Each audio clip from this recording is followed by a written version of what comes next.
I've been on the hunt for patterns that I can make up and incorporate into my wardrobe that are both stylish and look good for the office. And I really think that I found that in this Zadie jumpsuit. I'm Monty with Monty Sews, and thanks for hanging with me, you all.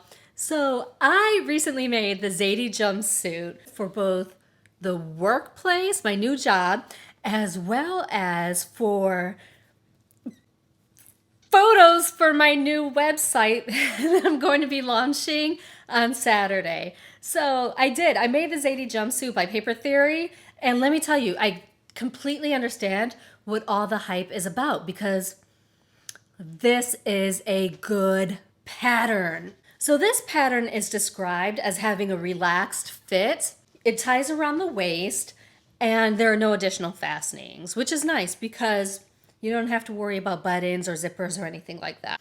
This pattern does have wide legs and it's designed to hit you above the ankles. And I actually think that's a bit of a modern detail. And so I think that's a really cute detail actually. But of course, if that's not your preferred length, you can always just lengthen or shorten it. Actually, they recommend that you lengthen or shorten it at the hem of the pants. So super simple to do. This jumpsuit has some super deep slanted pockets. So that's nice. I mean, it's always nice when you can get some good pockets in your pants. And there are waist darts in both the front and the back. And actually, did I say that they were darts? Because they're pleats, they're not darts. When I was reading through the pattern, I noticed that they actually said that they had designed the Zadie jumpsuit to be a pattern that requires very little fitting. And I think they actually achieved that. I think they did a pretty good job on that. I'll go through the changes that I made, but you all, I mean, this came together pretty quickly. So now let's talk about how they actually have you finish the neck edge and that wrap piece. They have you cut bias binding out of your fabric and then you fold it over and sew it down. It's not my favorite technique, but I will say that it does look pretty good on here.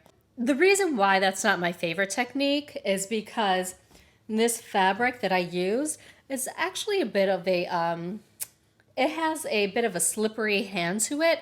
And so the binding kept moving no matter how many pins I had in it.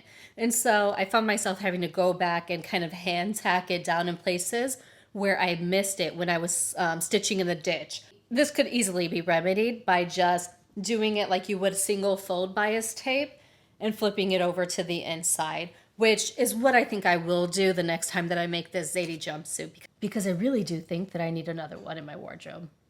Let's talk about sizing because if I'm being honest, I feel like Paper Theory doesn't have as large of a size range as I would like to see. So for the Zadie, for example, the bust ran from 31.5 inches up to 50 inches, which is the equivalent of 80 centimeters up to 127 inches. And the hips ran from 34 inches up to 52.5, which is the equivalent of 86 centimeters to 133. I'd actually like to see that extended by about 10 inches perhaps, but I will say that the good thing about this pattern is that it has so much ease. So if you find that you're outside of a size chart, I highly recommend that you take a look at the amount of ease that is in the pattern itself, because I'll tell you what, for me, there was about 8 inches of ease at the hips, and well, I know that I personally don't like that much ease, so I ended up having to size down. So just keep that in mind if you're considering this pattern for yourself. Now, I did not blend my sizes at the waist area. So I did cut the size 18 for the top and the size 20 for the bottoms, but when it came to actually making them match up, I just took the additional width that I needed to remove. I made those pleats deeper and I took it out of the pleats, and well, it ended up making everything fit nicely. And I actually think that that's a really good way to blend sizes, so that way you don't get weird like hip corners and strange angles at the side of your hips. Now let's talk about fabric, because the recommended fabric that they say that you should use is a medium weight woven fabric, which is exactly what I used here from my Zadie. Now this is, I believe, a rayon blend, maybe even a rayon cotton blend. This is a Lady McElroy fabric. And if I find it, I'll link to it in the description box below. They do recommend that you choose a fabric that is on the more drapey side.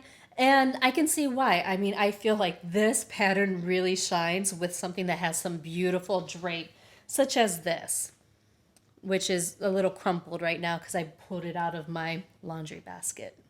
Some of the things that I would do differently the next time I make this Zadie jumpsuit. And honestly, there's not many things that I would do differently, but I would definitely do a full bust adjustment on the wrap pieces. And just primarily because I find that as I'm wearing this throughout the day, moving around, my shoulder seams move forward and it crosses a bit lower than I would like it to be, no matter how tight I'm pulling the straps. So that is definitely something that I would incorporate into this. Other than that, I feel like this pattern is pretty solid. And I liked it so much that I actually used it for my photo shoot for Inspired Leather. So I'm launching my website for Inspired Leather, which is going to be my leather shop for bags, hats, and things like that on Saturday. And well, Mom and I went and we took some pictures of me in this jumpsuit and I felt so amazing wearing it. It's so comfortable. I felt so stylish. I highly recommend this pattern. I mean, I'll be honest, when you wear something that you feel amazing in, it's a game changer. It is the biggest mood changer, the mood booster. Can't nothing get you down? Yeah, that's how I felt in this jumpsuit.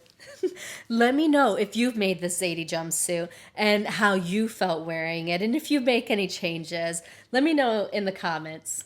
If you enjoyed this pattern review, definitely check out my Janice tunic review. It's a seat-and-up pattern, and they just recently expanded their size range, and the expanded size block is just so good.